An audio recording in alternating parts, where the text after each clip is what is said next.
We can't say the future without AI. I mean, there's no way around it. 50% of workers now believe AI is going to improve their experience. When I come into the meeting room, I need a way to incorporate my AI with what's going on in the meeting.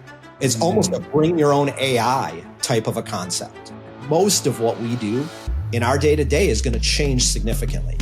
Hear the latest AV trends and predictions in this episode of Crestron's Smarter Spaces podcast on your preferred podcast platform.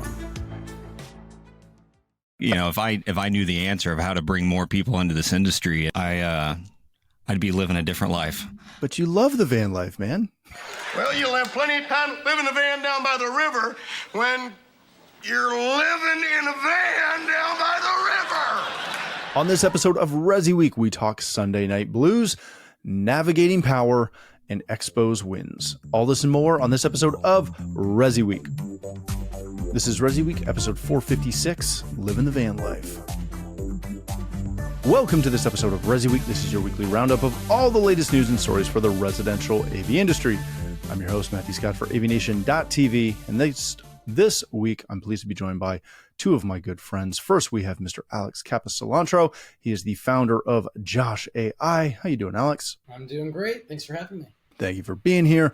And then we have my favorite van dweller, Mr. Ian Bryant. He's an AV programmer for IES Communications. How you doing, Ian? Doing well. Always a pleasure to be here. Thank you for being here as well. All right, gentlemen, we are going to kick this off with a note before we jump into the stories. ISE has announced their keynote for 2025. It's going to be the AI futurist, Brian Solis. He's going to explore the future of tech development as driven by AI, including the opportunities and challenges that poses for the AV industry. So definitely a good keynote, it looks like, coming down the pipe for everybody who attends ISE. So if you're working on your registration, which I'm not sure if that's opened yet, but once you do, make sure you put the keynote on there because this looks interesting, and they typically have a pretty good slate of keynotes over there, so that should be fun. All right, let's jump into our first story. Hold on. We can't just talk about the keynote and end it right there. So I totally can. No. We got to dive in a little bit more. So really briefly, for those listening, it feels like we just got out of CEDIA Expo. It feels like we're really just in the middle of 2024, but we're not, right? The year's pretty much over. It's already November. ISE is less than 3 months away. It's crazy. So outside of the keynote, which I can say Brian is legit, the real deal, good speaker, good author. If you have not been to ISE, consider it. I know a lot of Americans and Canadians who go out there. I'll be out there. It's a fantastic show. It's a great show. It's a big show. So I just want to say, it's not too early to be thinking about it because it's going to be here really, really soon. And registration is open for it. So definitely go check it out. I will say, out of all the shows I've been to, with the exception of NAB, which holds a special place in my heart, ISE is one of my favorite shows. I have not been to it in Barcelona yet, but typically it is fantastic. All right. Can we move on, Sir Alex? We okay? Your show. Oh, now it's my show. All right. This comes to us from CE Pro, Sunday Night Blues, How Company Culture Shapes Your Employees' Well-Being, by our good friend Zach over there. In the HTSA Fall Conference, they had a session talking about company culture, and they really asked the key question of culture is how an employee's hearts and stomachs feel about Monday morning on Sunday night. And essentially, are they dreading that? Are they excited for the week? All of those things play into what your company culture actually feels like to your company. Alex, let me start with you on this. When you read through articles like this and literally anything about company culture, how do you take the insights from articles like this and turn it into some sort of practical application or benchmark that you can use in your company, opposed to just, getting caught up in the buzzwords of culture? It's a great question. And I'll be honest, when I read through this article, my initial thought was, I don't understand why this was written. It's the same stuff we've been talking about for a long time. I'm now 36. I started my first company when I was about 20. 16 years of me running small companies, I've heard the same narrative about culture from the very beginning. Yes, it's important, but I don't think anything is changing. And then as I kept reading and I read the whole Sunday Night Blues, piece and thought, is culture really what you think about Sunday night before going in Monday? I thought, no, for me, that's completely wrong. And the reason I say this is, if you've ever been standing up high on a cliff thinking about diving into a lake or something, that feeling of butterflies in your stomach, you're not excited necessarily about what you're going to do. But then you take the jump and you're so glad you did it. It was, an experience worth doing.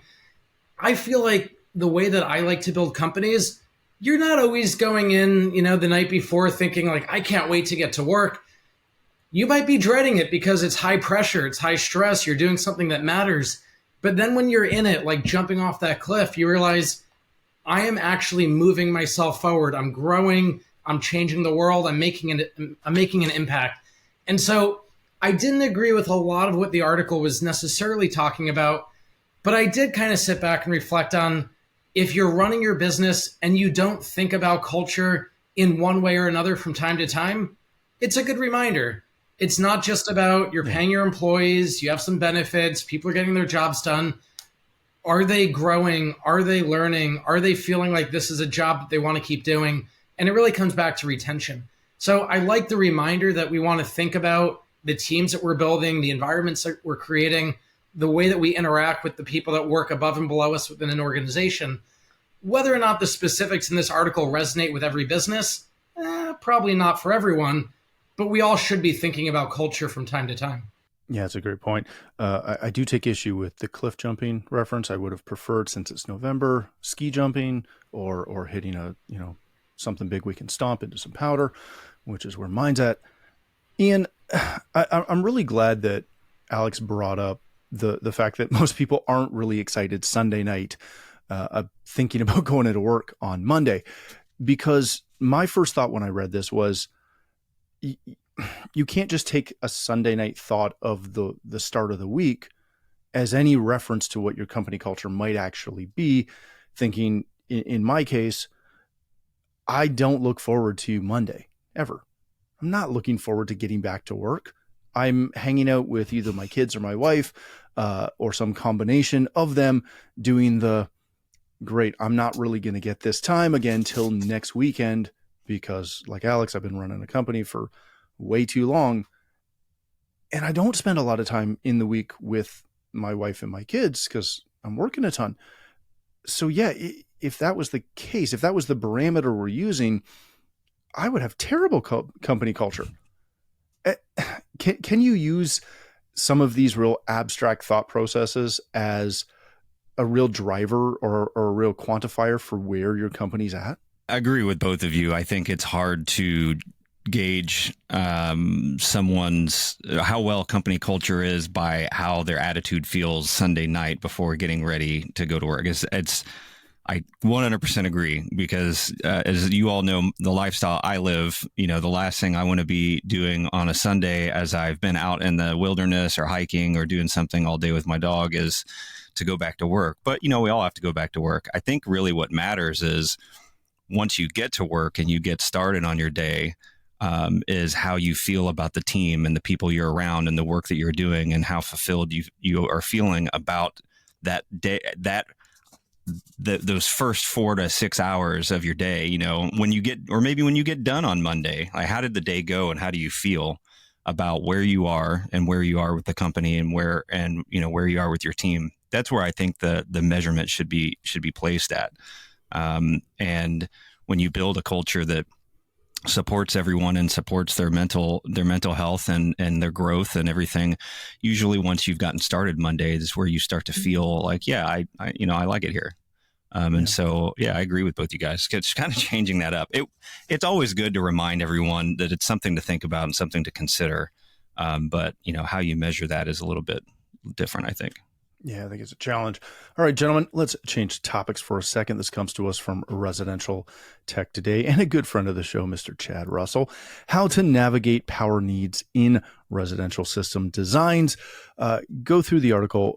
Chad covers a couple really good things, specifically about you actually have to spend some time to calculate your power requirements, opposed to just walking in and going, yeah, we need a 20 amp there and we'll be good. As well as the conversations around UPSs and all of that jazz. Ian, let me start with you. Obviously on big projects, right? If you're in a 10,000 square foot home and you are doing a massive rack room, you are likely amping and calculating your draws and all that jazz, what your racks need. You're taking temperature into account. But on the day-to-day project, that's got a theater room or a multi-purpose room, I don't know too many companies that are actually taking the time to do that wattage pull. How do you turn that into a SOP that you can use in your company and also find a way to make it a profitable use of your time? It's tough. Like as you mentioned on the day-to-day projects, it's hard. I put power up there, right up there with your audio and video calibrations. It's super easy on the big giant luxury jobs, a little bit more difficult on the rest. But there are some products and some companies out there that provide solutions that are more affordable. I think, as you said, an SOP, just having whoever's doing your system design, hopefully someone's checking things post sales. Just doing some quick calculations, have a spreadsheet ready, hit a couple buttons. Next thing you know, you've got a product that you need. One of the things that it talks about in here that I think is really important is that remote monitoring and management. Goes a long way.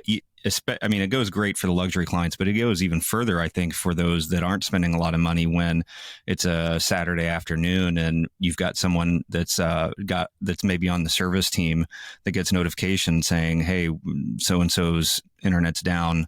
It appears to be that it's not power, it's this or this. And you can call the customer right away, preventive maintenance, do reboot, whatever needs to happen.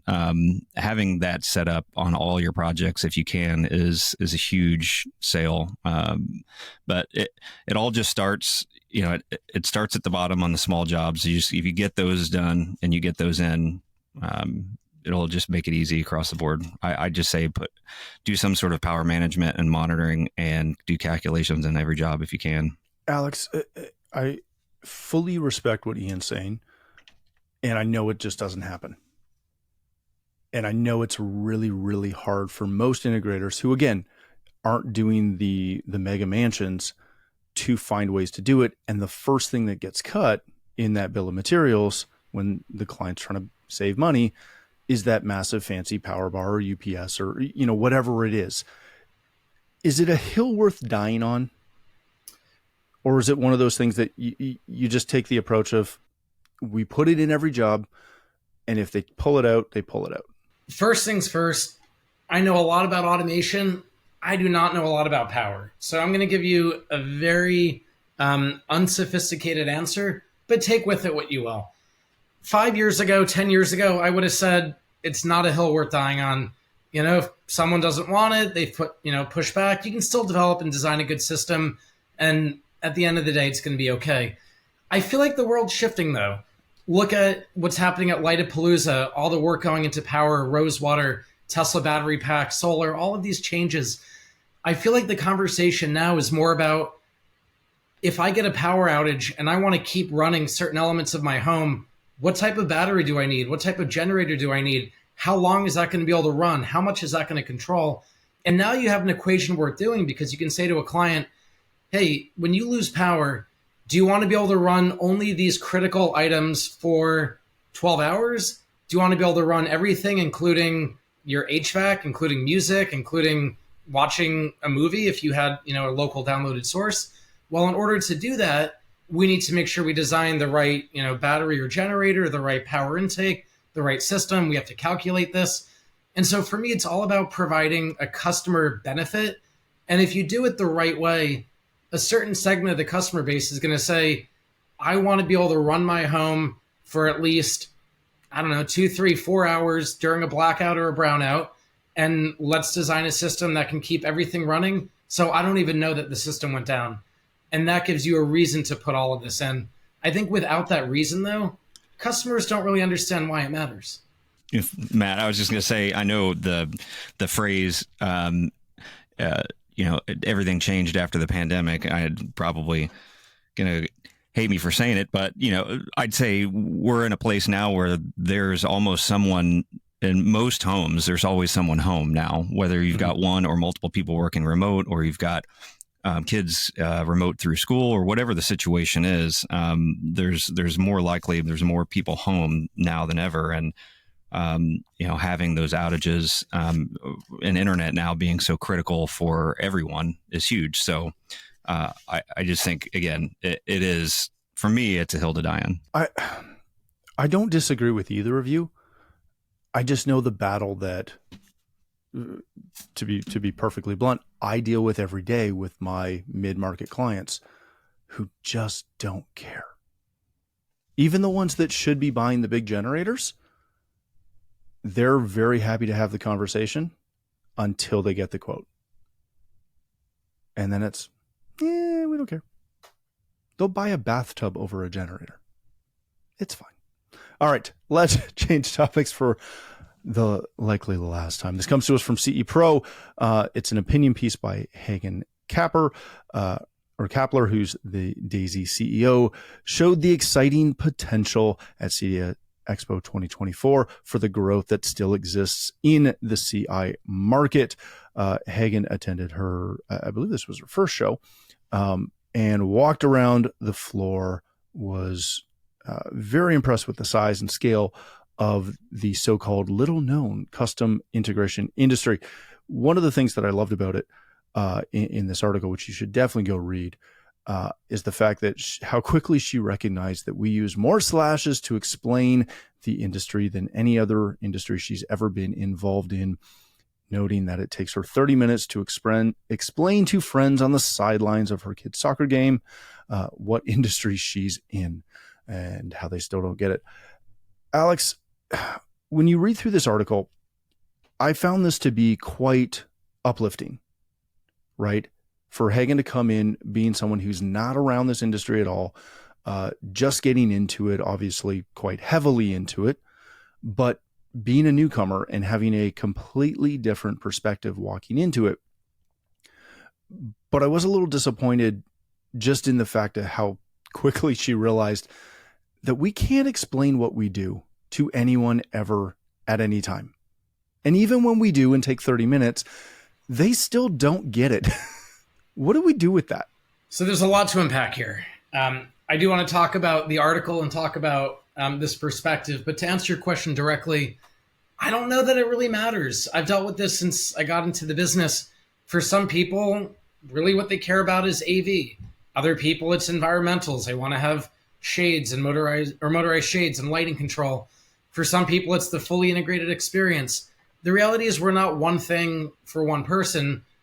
We're a custom industry where we do custom solutions for a variety of different client types, and not always in homes, right? We deal with commercial properties and retreat centers and senior assisted living and all sorts of places. So, I think the problem of how do we describe what we are concisely is not that interesting of a problem. And I say that personally because I very quickly, in a matter of seconds, can figure out what is it that the person I'm talking to resonates with what it is that we do. Are they a renter? Are they living in a van like Ian? Are they, building a home? Or like, what is their context? And based on that context, but based on that context, we can start to figure out how we share what it is that we do in a meaningful way. I do want to just say, her article I thought was interesting, but also we have to remember we all have a different and unique experience. Her first CEDIA Expo is bringing a team of 60 people. She has already acquired multiple integrators like Gordon Van Zuyden, who have been in this industry for literally decades. And so she fully knew the industry going in and was still blown away, which I think says something. I remember my first CEDIA Expo, I was less than 6 months into this industry. I had never heard of an integrator for the most part. I went with one person I was working with, so two of us. And the feeling that we had at CEDIA Expo was, wow, this is a really tight community where everyone seems to know everyone. and no one will give us the time of day. It's like we have to figure out, how do we get people to even talk to us? And so I think we have bigger issues with, are we actually welcoming the next generation? Are we creating an environment where people can learn about what we do, come into this as a newbie, and not get scolded for not knowing terms that we think should be all understood, but embracing people and really kind of leaning into that idea of, oh, you've never heard of, whatever this thing is. Let me talk to you about it. Let me show you. I don't think we do a good enough job at that. I think we do too much talking to ourselves as though we're in this private little clique and we only want to talk to people that, know the secret language. And I don't think CEDIA Expo has really changed much in the 8 or 9 years that I've been going from that capacity. I do love that there's the Women in Tech lunch that she mentioned. And I think, embracing more diversity is important. But we need to be inviting community colleges. We need to be inviting designers, builders, architects, people who don't know what we know. And they need to feel like the show makes sense for them. And I think it could. I think they could show up and say, wow, I'm learning about lighting opportunities, TV opportunities, audio opportunities. Right now, we're not really that show. We're the show for insiders in terms of CEDIA Expo. And I would love to see Emerald try to open their mindset a little bit more, which was kind of the promise. I mean, if people here don't know, Emerald owns a number of trade shows that can cross-pollinate. To me, the whole promise was, let's cross-pollinate. Let's get more people to know and feel included. The show isn't really changing, though, in that way from my perspective. So I like the article. I like that she had a good experience. I do think there's a lot that could be improved if the powers that be give a shit. Yeah, that's a great point. My first impression going to CEDIA Expo in, maybe 07, 08, was after I walked the entire show floor. I went to literally an usher at one of the doors and went, "Where's the rest of it?" And they said, "What do you mean?" I'm like, "Where's the rest of it?" Because I literally had just come from NAB 4 months earlier. And they're like, "Where's the rest of it?" "What do you mean the rest of it?" I'm like, "What other hall is it in?" They're like, "No, this is it." I'm like, "Hold on." And I looked around and you could see the other side and went, "Really? Huh. Flew to Atlanta for this. Wow." And I kept coming back, which is good. And sorry, I love that story. It makes me laugh every time. One of the things that I love that she touched on was the fact that there is a massive shortage of technicians in the industry. And, she kind of recognized that we're not doing enough to fill that. And we're not reaching out necessarily to one of the really, dare I say, easy kind of avenues for that in bringing women on as technicians, which I follow a lot of the construction industry now as well. They're saying the same thing, right? That this doesn't have to be such a male dominated field. This can very easily, those doors can be opened. How do we go about doing that or trying to make that more attractive, recognizing that it is not an issue that's specific to the residential AV world? Matt, if I knew the answer to that question, I'd be living a different life. But you love the van life, man. No, I'm just saying, if I knew the answer of how to bring more people into this industry and just, attract. I wish we've been struggling with this industry or struggling with this problem for over 20 years or more. And then of course all the trades have. It is nice to see new, a new generation and then more diversity come through. But I think it just requires, as we've always said, is that local community engagement with integrators. Part of the problem, I think, with integrators is most of the companies throughout the world have been started up from enthusiasts. They're not, a business professional that has a lot of background in building businesses and figuring out how to staff. And so it's a tough scenario. But I think if you can get there are plenty of small schools that have programs throughout the country in everyone's backyard that you can get in touch with, see if you can talk to them, get people interested. I know CEDIA is trying to accomplish some goals and attracting more people from outside of our industry VIX is doing the same thing. A lot of the other associations are. It's just going to take time. One thing that I think we do have going for us now is the fact that the trade industries are finally, looking appealing to a lot of people for financial reasons because it's paying well, and no longer are we in times where it's a must go to college world. And I think that that makes it easier to get people into the system and get them into some jobs. But yeah, I am all for figuring out ways. As the article talked about, I think getting women into and minorities and other diversities into our industry, bringing different ideas and concepts and aspects, and is just going to help us grow from your small local integrator to your manufacturers. It's going to be great if we can just continue to find ways to bring them in. Yeah, that's a great point. All right, gentlemen, let's leave it there. Thank you both so much for joining us.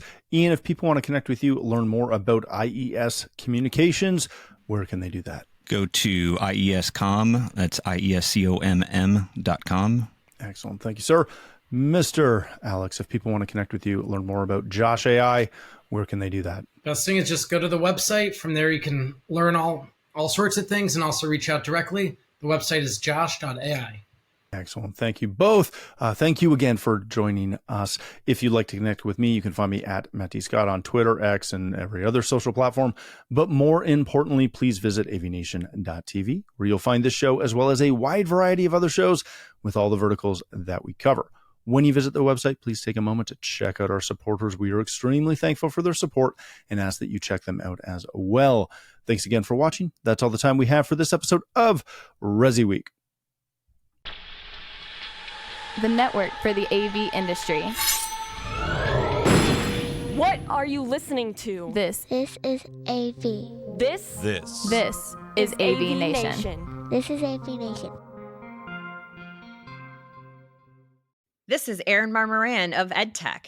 The world of higher ed AV is growing rapidly. That's why each month we hear from the best and brightest from colleges and universities all over the U.S. Check out EdTech on avnation.tv or wherever you get your favorite podcasts.